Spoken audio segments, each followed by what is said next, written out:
Hello po, ano ang dahilan ng pagkahilo? Paraman buwelva po uli, hindi mo ba alam ang dahilan kung bakit ka nahihilo?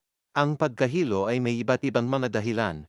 Ang pagkahilo ay maaaring nanggagaling sa spinal cord o sa utak, o kaya ay sa mga taina. Ang loob ng taina ay maaaring namamaga dahil sa isang partikular na karamdaman.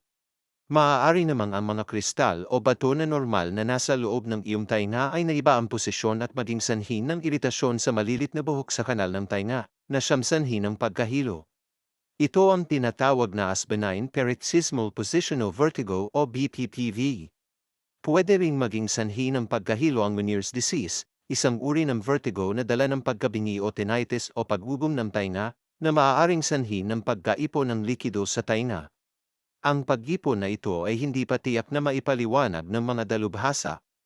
Ang pinsala sa ulo ay maaari ring simulan ng pagkasira ng tainga at maging sanhi ng pagkahilo. May mga pasyente din na paulit-ulit na nai-stroke ang nakakaranas ng pagkahilo. Ang mga pasyenteng may migraine ay maaari ring magkaroon ng pagkahilo bilang sintomas nito. Ingat po palagi. God bless po.